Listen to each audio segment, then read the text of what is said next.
It's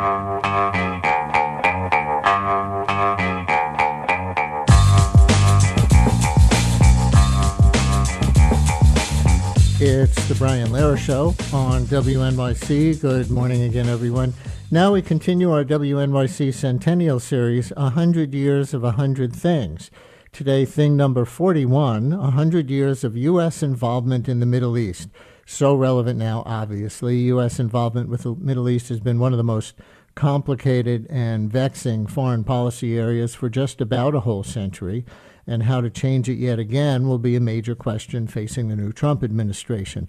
Our involvement with the Middle East did a lot to make Jimmy Carter a one-term president in the 1970s, and that was largely blowback from something that the Eisenhower administration did in the 50s. George W. Bush goes down in history as largely a failed president because of his actions in the Middle East, and U.S. policy there alienated part of the Democratic base from the Biden-Harris administration, with repercussions just recently in the election. So why are we here? And how did we get here? How did we wind up in a rolling 45 years conflict with Iran, or become the target of al-Qaeda for one of the defining events of the century, the 9/11 attacks in 2001? How did we wind up with all the pressure on Washington from pro-Israel and pro-Palestinian groups?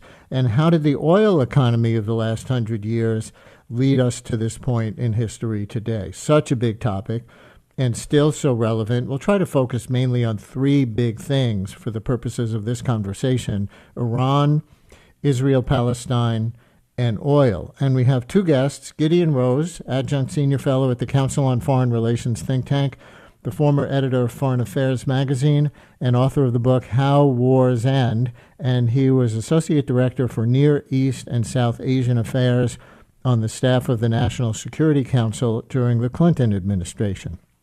Also with us, Rami Khouri, senior public policy fellow at the American University of Beirut, op-ed contributor to Al Jazeera Online, co-author of the book Understanding Hamas and Why That Matters, and a non-resident senior fellow at the Arab Center, Washington, D.C. think tank, which describes itself as dedicated to furthering the understanding of the Arab world in the United States and to providing insight on U.S. policies and interests in the Middle East. Thank you both very much for joining our 100-year series, and welcome back, both of you, to WNYC. Thank you. Good to be here. Yeah, great pleasure. Thank you. Gideon, let's start with the topic of oil and the year 1908. You wrote an article in Foreign Affairs this year about U.S. involvement in Iraq that begins with the line, "Sometimes foreign policy lies downstream from technology." And it reminds us that, quote, "The oil riches of the Middle East were first discovered in 1908, and soon the region was essential to the global economy." So can you tell us a little more of what happened in 1908, where oil was discovered, and how that changed the Middle East relationship with the West and the West relationship with the Middle East in the years immediately afterwards?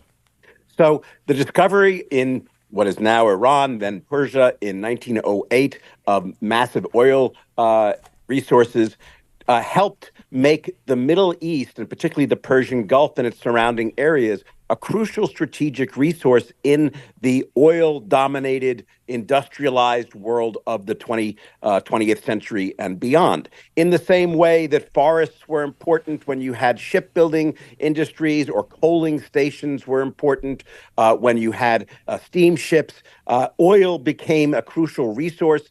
And the Gulf, with its weird local geography of strong powers at the top, Iraq and Iran, and weak powers at the bottom, the GCC, became a crucial player. And the question of how to get the oil from the Gulf outside to the world to power the global economy, because it rapidly became crucial, became an essential issue in 20th century politics. Britain was the dominant colonial power at the time in the area. And so this was, in effect, Britain's problem. It took the oil, the Anglo-American oil, Anglo-Iranian oil company was in charge of it.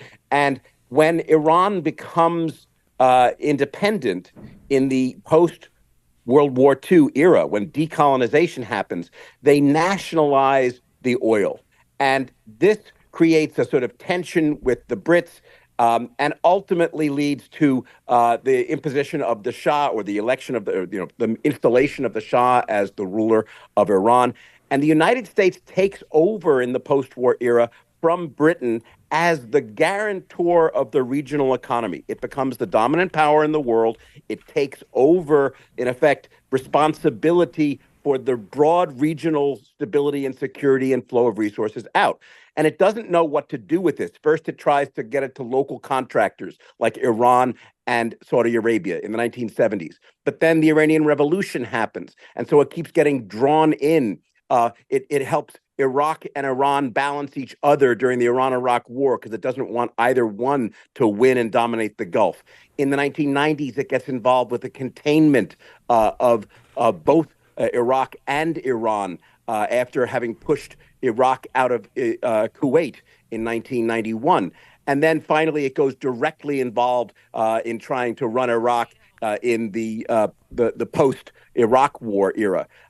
But now we're out of that business and we don't want to be there. And so we're pulling back. And what you see now is they're still in a powerful Iran that is essentially in place to dominate the region unless there's some kind of pushback. And the U.S. new move is to rely, like in the 70s, on two local proxies to essentially counter Iran, Saudi Arabia, and this time Israel. So I think that's where we are. Well, that was quite a romp through 100 years right there. And we'll come back and look a little more closely at some of those points. But Rami, let me turn to you. You wrote an article for the Arab Center in October that begins by saying, the past month may prove to be the most critical moment of geostrategic transformation in the Middle East since the regional Arab state order was born around the First World War. And Rami will eventually get to why you think the last few months are so critical. But for now, can you do a little history for the listeners of what you mean by the regional Arab state order and how it was born around the First World War? Sure. Thank you for having me. And I'll add more complexity to what Gideon said, most of which I agree with, some of which I don't, but the broad trend is, I think, correct. The region was strategic for the West well before oil was discovered. Napoleon was there, in 1798, shooting up different countries, and the British and the French were competing for the region for strategic routes to their colonies around the world. And then there was also the kind of, in fact, Edward Said described it well, the Orientalist infatuation with the Middle East and the Orient and Egypt and the holy sites and all that. So there's other factors besides oil, but oil became the dominant one in the 20th century for sure. And then, of course, when you had the Cold War, then the region became a proxy battleground, as Southeast Asia and other places did. So there's many reasons why the powers are in and out of there. But the single most common, in my view, the single most common factor in the region's turbulence that we've experienced, and certainly in my lifetime, my last 55 years of covering the region as a journalist and analyst, is the actions of Western military powers in the region. The French and the British and the Americans, the Russians come in and out here and there, and they're not really Western, but the foreign military powers. And this is not only nonstop for the last 200 years, more or less, but is actually intensifying. You have about 30, 40 American military bases in the region and others similarly. And you even have regional powers now, or would-be powers like the UAE, creating military and strategic bases around the region. So people want to control this region, or at least have their interests shared. So what happened after World War I, after the Ottoman Empire declined, the region started to emerge with more independent countries, some of which were shaped by their own forces, some of which were shaped by British and French lines on a map and various factors. But the main point is that these countries, Arab countries, there's about 22 of them, and we don't even actually know the real number because some of them split up and then they join up again. And Sudan, Yemen, Morocco, Iraq, they all have little appendages that we're not sure if they're still part of those countries. These are very volatile, fragile countries, physically and in other ways. But the common factor, besides the nonstop Western foreign militarism, is that there isn't a single Arab state that's been validated by its own citizens. None of these countries were created by the will of their people. Either local strongmen took over by military force and created a country, or foreign powers came in and manipulated things, the various ways that states happened and have been kept in power. And these Arab states, for the last 100 years or so, have had a very erratic record on the four critical tests that I put on the performance of independent states, and that is citizenship, sovereignty, development, and citizenship, sovereignty, development, and equal social justice, let's call it. Those areas have not been, the Arabs have not performed well in most of those areas, very erratic. And that's why there's so much violence all over the region and armed groups. The biggest people fighting in the region now are not Arab states anymore. They used to be in the 50s, 60s, 70s. Now they're Hamas, Hezbollah, Ansarullah, Popular Mobilization Forces, non-state armed actors that are more powerful than some of the states. And this is a really terrible situation, but it's the reality we have, and it's critical that we analyze it correctly together and then figure out, well, how can we get out of this terrible situation? Yeah. Well, to Gideon's point, and I'll give this to you, Rami, first, and then back to Gideon, when he wrote in his foreign affairs piece that at first, when the oil economy broke out more than 100 years ago there, at first, order in the area was maintained by the United Kingdom, the dominant colonial power, but in the decades after World War II, the United States took over the role. I guess my question is, why was any Western country in a role like that, quote unquote, maintaining order, rather than simply the oil-rich Middle Eastern nations themselves? Rami? Well, because none of them were really mature, stable, strong, and clear and decisive states that responded to the rights and desires of their own citizens and also interacted rationally and intelligently with foreign powers or other regional powers. These states were born in some kind of imperially guided chaos and sharing the pie without local input of any significant form. And then they ended up partly because of the advent of the Arab-Israeli conflict. The Zionism entered the picture in the 1917 with the Balfour Declaration, but that Palestinian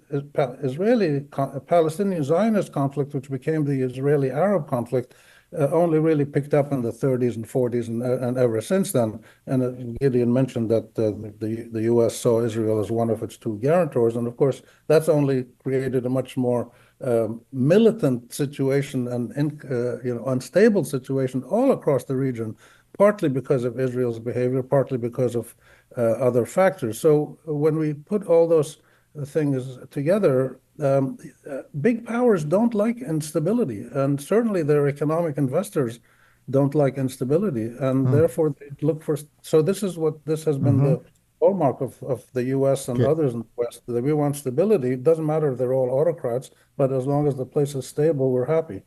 Gideon, same question. Yeah, Brian, I agree. I agree with everything Rami said. I think that your question is legit, but it's also a bit naive, because the fact is that order that is peaceful and calm and beneficial to the citizens of countries and regions is not a natural thing in the world and has never really existed much in the Middle East. From Sargon on, thousands and thousands of years, you've either had sort of local chaos or, more usually, one form or another of empire that has maintained order through a kind of leviathan that controls everything. The most recent one of those empires was the Ottoman Empire, which ruled the area for a very long time, several centuries, the sick man of Europe. And it's the demise of the Ottoman Empire which leads to the 20th century Middle East, in which there is no dominant power. It's replaced by the colonial powers like Britain and France, which essentially provide a mini version of imperial order. But then after World War II, they are pushed back because they've been too weak to be able to do that. And faute de mieux, in this environment in the post-war era, with local states who are authoritarian and aggressive and a local balance of power that doesn't really stabilize itself, the United States feels increasingly drawn in to maintain order because the region is crucial for the global economy. If there were no oil in the region, it would not be involved because it would just let disorder percolate like it has done in Africa and some other places elsewhere. But because there is the oil there, there's a real stake for everybody outside the Gulf in the free, stable flow of relatively cheap oil. And that's what the United States is trying somehow to figure out how to manage. Listeners, as we do in these 100-year segments, we can take a few of your oral history calls, your personal oral history calls on the phones or in text messages. So in this case, if you are from or have ancestry in or any other ties to any country in the Middle East, any Arab country or Israel or Iran, how has U.S. policy impacted you or your family or your country of origin or ancestry at any time over the past 100 years? 212-433-WNYC, 212-433-9692. And I think you get that this is not for simply debating the U.S. role in the Israel-Hamas war, which, of course, is part of today's context for doing this segment. This is more of a 100-year view of why the U.S. even got so entangled in the first place and why the current involvement is what it is. So it's your oral history calls on the phones or in text messages if you are from or have ancestry in or any other ties to any other country in the Middle East. How has U.S. policy impacted you or your family or your country of origin at any time over the past 100 years? 212-433-WNYC, 212-433-9692. For our guests, Gideon Rose from the Council on Foreign Relations and Rami Khouri from the Arab Center, Washington, D.C., among other credits for both of them. And we'll continue right after this.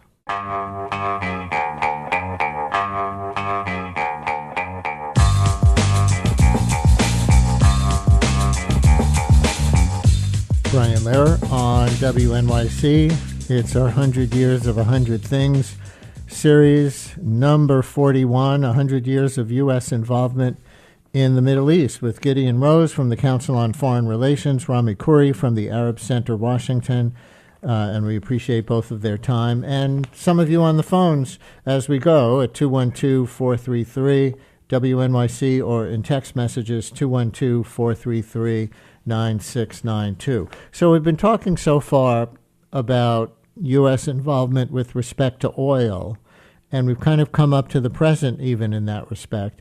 Let's back up now and talk about the origins of the U.S. involvement in this century-old Arab-Israeli or Israeli-Palestinian conflict. And let's start in 1917 with the Balfour Declaration, the policy statement from the British government during World War I, when the Ottoman Empire still controlled the area but was about to fall. As the Encyclopedia Britannica describes it, the Balfour Declaration stated Britain's support for establishing a national home for the Jewish people in Palestine, but also said, quote, "Nothing shall be done which may prejudice the civil and religious rights of existing non-Jewish communities in Palestine," unquote. And here comes the U.S. component.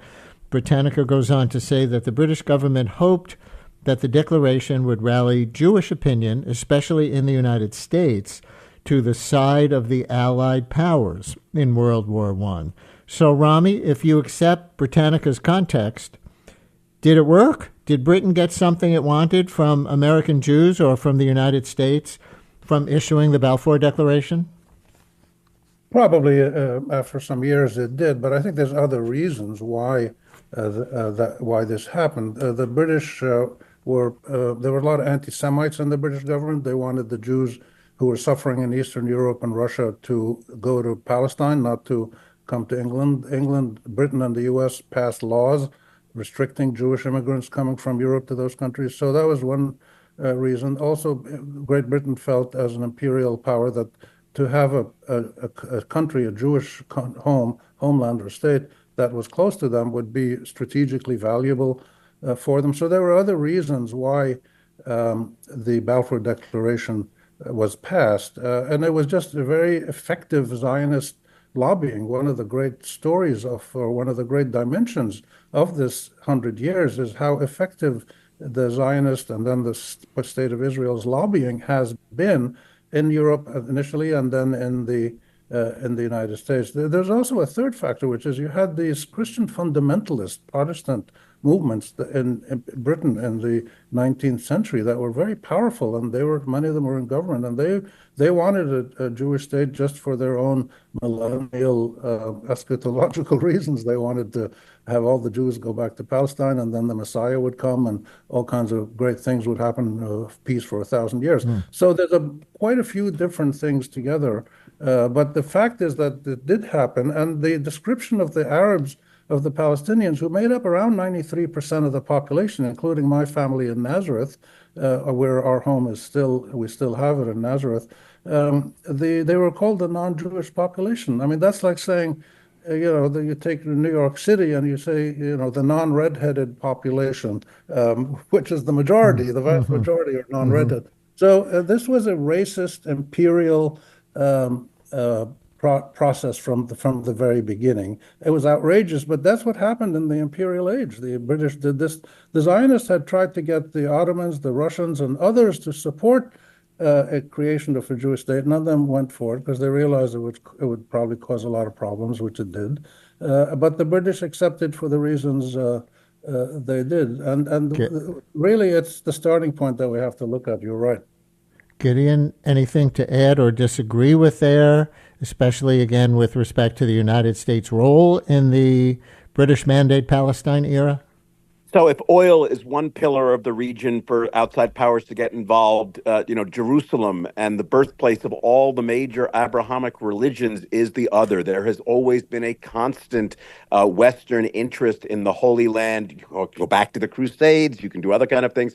And the combination, as Rami talks about, of Christians and Jews caring about Jerusalem and the Holy Land, and Muslims caring about it also, has been the source of a constant tension and struggle there. And again, in the wake of the Ottoman Empire, when you end up getting British colonialism instead, one of the things we focus on in colonialism is sort of the immediate oppression and the immediate actions. But another thing that is often horrible as a consequence is that they just never really prepare for the aftermath and just walk away. And so just like in India, you ended up getting partition and massive problems in the subcontinent when the British walk away. At almost exactly the same time, when the British walk away from Palestine writ large, you end up getting wars and tensions and ethnic cleansing there as well.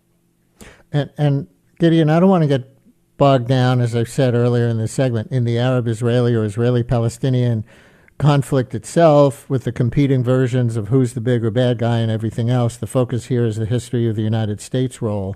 So maybe we could jump ahead to 1978, when President Jimmy Carter brokers the peace treaty and the return of land between Israel and Egypt, and the 1990s Oslo process, also announced in Washington between Yasser Arafat of the Palestine Liberation Organization and Yitzhak Rabin, the Israeli prime minister, that was supposed to start settling the whole thing. My question is, to what degree was the U.S. seen, after all this talk about, the selfish interests of the various Western powers in the Middle East over oil and other things early in the century, to what degree was the U.S. seen as an honest broker by any side over that period, or a necessary player to bring a two-state solution when we weren't actually a party to the conflict, Gideon? I think that's a good way of putting it, because it's two different things. It's not just honest broker. I would say it's an honest enough broker. But the connection with Israel, which was always strong, was one of the things that made the U.S. desirable as a partner. It was precisely because the United States was strong and backing Israel, that eventually many of the Arab states realized that if they wanted to deal with this problem, which they couldn't deal with directly, having lost war after war, they had to go through Washington as well as Jerusalem. And essentially, you should think of the two-state solution not just as a question of justice, not just as a question of rights, but as a question of how to harmonize the two major interests of the United States in the region, which is security of Israel and good relations with the Muslim states around it and in the Gulf. And so dealing with the aftermath of the original partition, dealing with the legacies of the divided Palestine that the British left, has been a problem for whoever wants to manage the region. And the two-state solution, some kind of situation in which Israel becomes safe and secure in its borders, and there's some solution to the Palestinian problem that allows them to have some kind of security and stability and autonomy, that is seen as the Holy Grail, which could make the conflict residue of 47 and 67 go away. 48 and 67 go away. But it has been stalled because the local players each want maximalist goals. And so we're in this continuing, ongoing conflict that seems to never get anywhere. Rami, same question. Yeah, I would again agree with almost everything Gideon said, with a few slight variations. He mentioned autonomy as one of the goals for Palestinians. It's actually sovereignty and statehood and liberty and dignity. I mean, it's much, and this is one of the weaknesses that we've seen in the American government over the years. By the way, one side point, the imperial tradition in the region is very powerful with, the Ottomans, the French, the British, and others.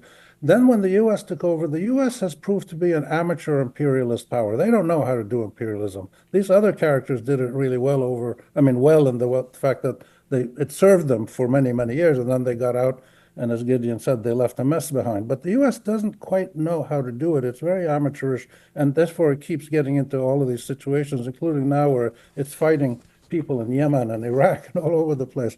But the fundamental point about the Israelis and Palestinians is that they have to be seen as having, for a resolution that's fair and permanent and stable, they have to be seen as two people who have equal rights before law and before God and before each other. And that hasn't happened. The United States, and it started with the Balfour Declaration, and then it happened throughout the century. The U.S.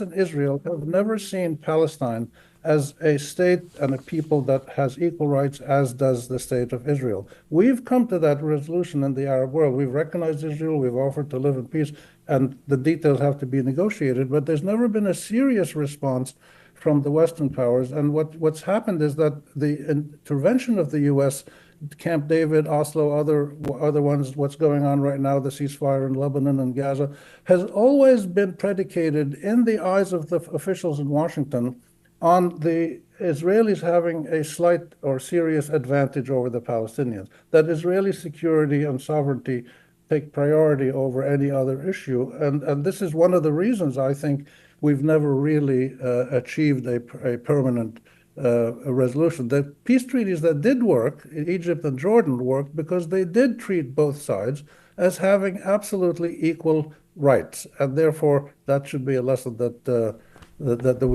we can go back to. And this is a man conflict, and it has man-made solutions.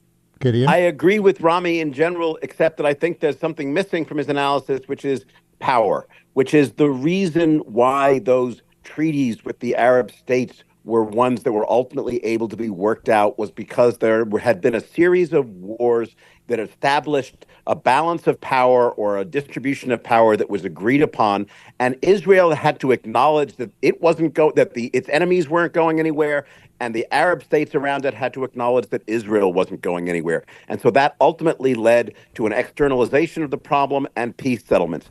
The problem is that Israel in Palestine is that you still have the residue of previous wars in terms of subject populations that are very large, growing, and kept in place by various policies on all sides, but a dramatic imbalance of power. The Israeli armed forces and Israeli economic power have only grown from strength to strength over many decades, whereas the Palestinians have not. And the imbalance of power has essentially is out of whack with the kind of solution that Rami wants. And elsewhere in the region, it wouldn't even be a question. It would just be Israeli domination of subject populations. Nobody got too upset in the region when other regional governments do the kinds of things the Israelis are doing. For various reasons, the Israelis are held to higher standards, as I think is appropriate, because we expect of them as a liberal democracy to be more than just an oppressor of local populations. But the basic fact is, go ahead. How do you create a balance when you don't have a balance of power? So let me ask you one sort of current news addendum to this, and then we're going to take our second break and go on to part 3 of this 100 years conversation, the U.S. and Iran in the Middle East. But looking at the current moment, obviously things have deteriorated to the point of the war that's going on today on multiple fronts. President Biden is reviled by Palestinians and their supporters for the continued arming of Israel with no real humanitarian conditions, even as tens of thousands of people have been killed in Gaza. But Biden was also trying to broker a ceasefire, which he hoped could lead to a longer-term settlement that also involved other Arab countries, and that didn't work, at least not to this point. So now Donald Trump has been elected again, with his history of staunch support for Israel, but also saying he wants Israel to finish this war, as I think the way he put it. And Trump campaigned on America First isolationism, no more U.S. involvement in endless wars. So I wonder, Gideon, you first, if either of you see a genuine tension in the incoming administration between those goals, or if Trump will continue to send arms by the billions of dollars with no conditions and continue to deploy U.S. troops on warships to the region with the risks to American lives that involves.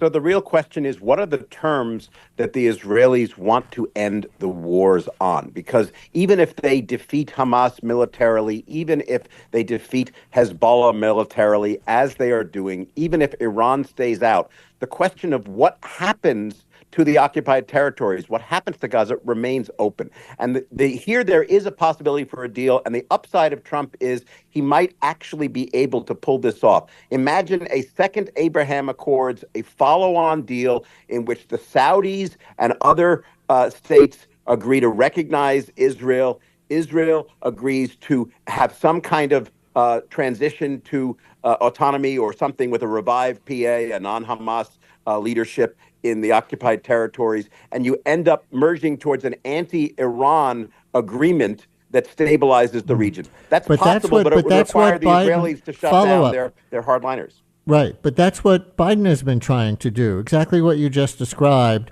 and various parties won't go along. Netanyahu won't go along, for example.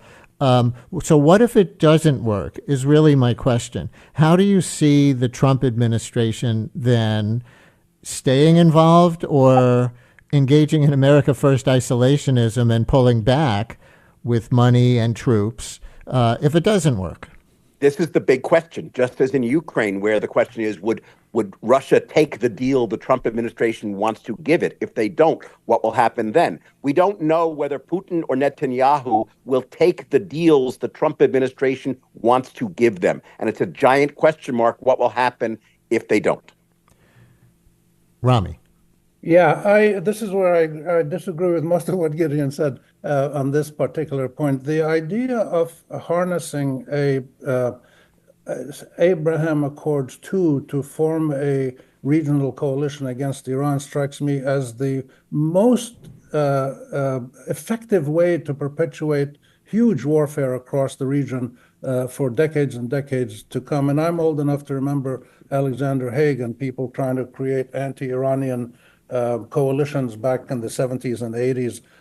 And it just doesn't work. And there's two problems: that the demonizing Iran as the source of all evil, as before Iraq was, and before that the PLO, and before that the Soviet Union, and the U.S. needs, Israel and the U.S. together need to have a source of all evil that they can fight against and sell this to Western officials and publics, which they do very effectively. And that's why we've had this nonstop regional warfare situation. And now Iran is this bad guy.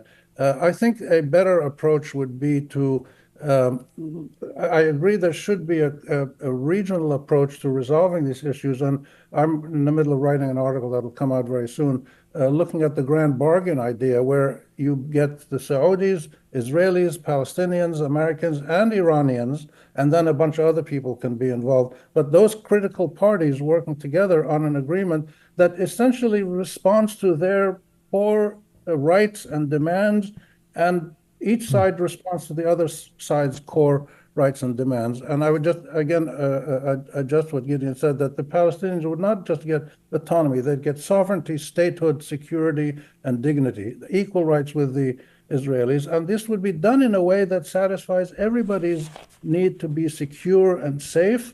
And I believe it can be done. And this is possibly one of the ways that people might appeal to Trump, his huge ego, to be the great peacemaker and the historic figure, that he could be the person who actually brought permanent peace and justice and stability to the Middle East. And imagine if the Israelis and Palestinians and Lebanese and Iranians and Syrians and Saudis were all working together to create high-tech stuff and, water desalination. I mean, the world's history would change if you had this enormous human talent from all of these countries and their resources working together for the common good, which is the whole vision of the Arab peace plan, which is to resolve the Arab-Israeli conflict and then move on to regional collaborations in all fields. I share Rami's hopes, but I just don't think that's a realistic plan for right now. But I wish we could get there someday. Which brings us explicitly to part 3 of this 100 years segment, number 41 on the U.S. involvement in the Middle East, the U.S. and Iran. We'll get to that right after this. And we have some Iranian-American callers calling in. That's really who's calling in on this segment. So we're going to get to some of you, too. Stay with us.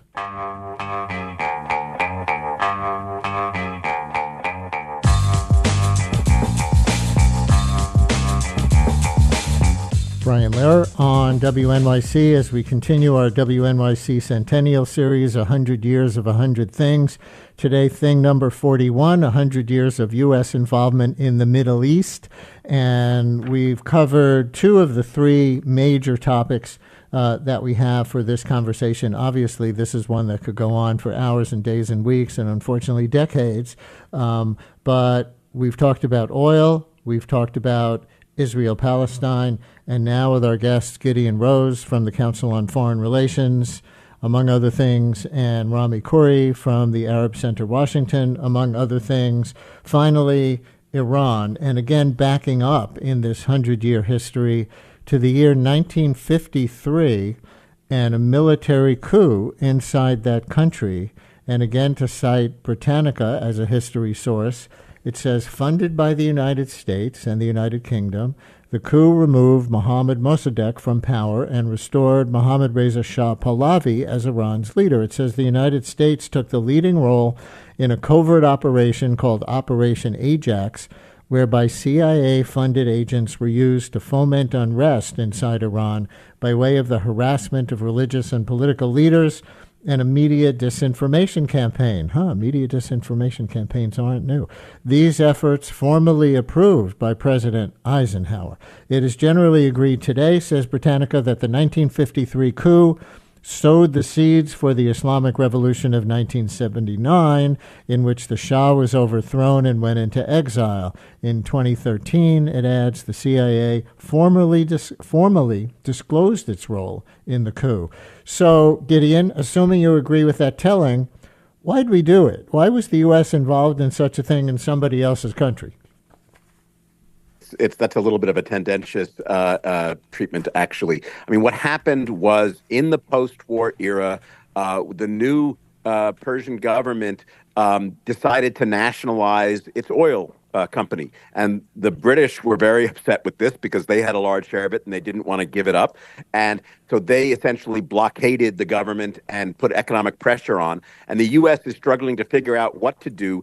They tried to get Mossadegh to do something to make a compromise with the British. He wouldn't. Ultimately, they got involved in a coup effort, but it's one of these things like in Chile where the government of Mossadegh would probably have fallen anywhere. And while it's anyway, even if the U.S. hadn't put some kind of attempt to topple it in place. And the ultimate thing that happens is you get an authoritarian government under the Shah, which falls to another kind of authoritarian government under Khomeini. So it's part of the general picture of unstable political development post-Ottoman Empire rather than a uniquely American or British evilness. I thought you were going to say it was mostly about the Cold War, but you kind of said it was mostly about oil.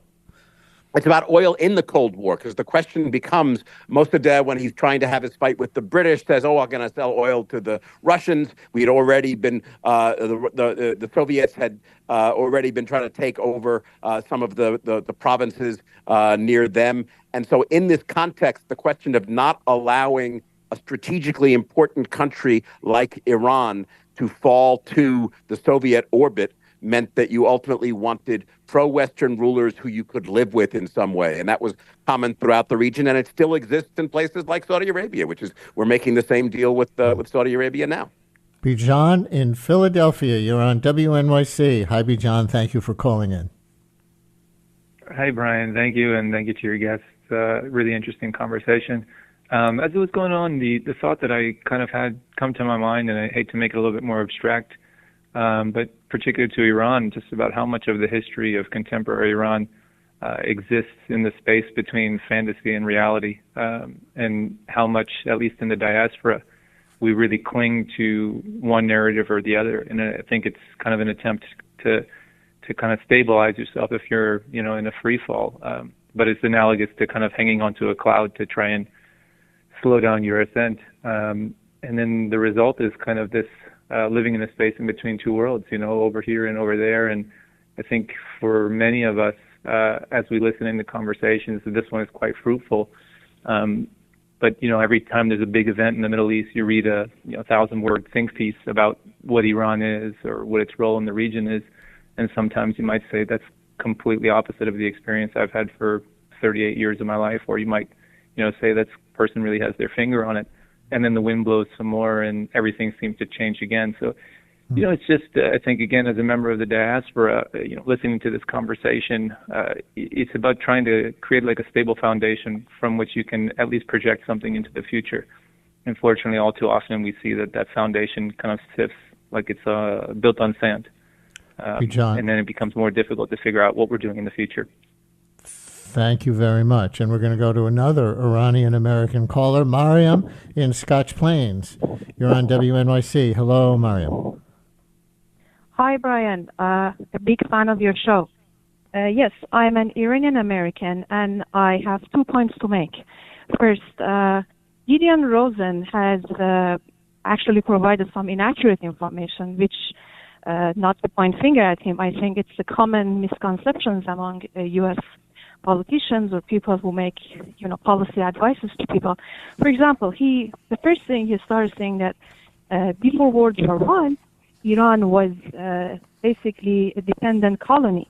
And it was after that Ottoman Empire fell apart, all these countries, including Iran, became independent. Iran was never a colony of anywhere. Iran, of course, had bad governance, dynasties after dynasties of very poor governance after Safavids. In fact, the wars between Safavids and Ottomans were the source of weakening of both of these two civilizations, to the point that both of them went downhill for the centuries to come, unfortunately. This is one thing. The second thing is you started your segment with 1953 coup. Well, that is the seed of all our common experiences since then for the last 70 years, generations after generations. If the U.S. and Brits had stepped out of that country, had let that democratic government of the first time to succeed, we would never have had the revolution, we would never have had all that mistrust that still exists. All the problems that have come after that, one after another, they would not have happened. I think Gideon was, again, pushing a narrative that was an essential thing to do. No, it was not. Why, he doesn't want to accept that staying out of people's business would, in fact, be better off for everyone, including U.S. Mariam, I'm going to leave it there because we have about 3 minutes left in the show. But thank you very much. And Gideon, that was addressed to you. She's correct that Iran was not a direct colony, but it was still influenced by colonial powers like Russia and Britain to the point where it was no longer really autonomous back in the day. And anything else on sort of that as the root of all evil in U.S.-Iran relations ever since? I mean, the real question is political stability in the Gulf and the mixture of that with economic development and how the Gulf relates to the outside world. Geopolitics and power are at the root of all this, much more, I think, than people would like them to be. But they're still going to be there, and the question is, how do you deal with them? And so, Rami, go ahead. Anything you want to say? Yeah, just to follow up there from what Gideon said, geopolitics and power. And I would add, and that's a very common and very American Western view. I would add to it the Middle East component, which is social justice. The 800 million people in the Middle East, in Turkey and Iran and the Arab countries and Israel roughly, most of them don't have the right to express themselves freely or be taken seriously. And they're increasingly living in difficult conditions, poverty and inequality, etc. And the sense of social justice is so powerful, and it drives a lot of the events in this region. But Brian, in your wisdom, you did mention the two critical dates, 1917 and 1953. And I tell a lot of people in my talks and interviews and what writing, I said, look, if you want to understand the Middle East in one sentence, it's 1917 and 1953. It's the relationship between humiliation and resistance. 17 and 53 humiliated the Palestinians and the Arabs and the Iranians, and in return they resisted in various forms: military, political, cultural, social, economic, and they're still resisting. And those two core dates have to be recognized. And it's no accident that the pro-Israeli forces in the U.S. That I interact with a lot and still learn from, refuse to talk about history. They don't want to talk about history. And you and your wisdom and we in our rational approach are talking about history, because you can't solve the present problems unless you understand how we got here. So I tend to be more confident that human nature ultimately will prevail, and even power, which Gideon mentioned.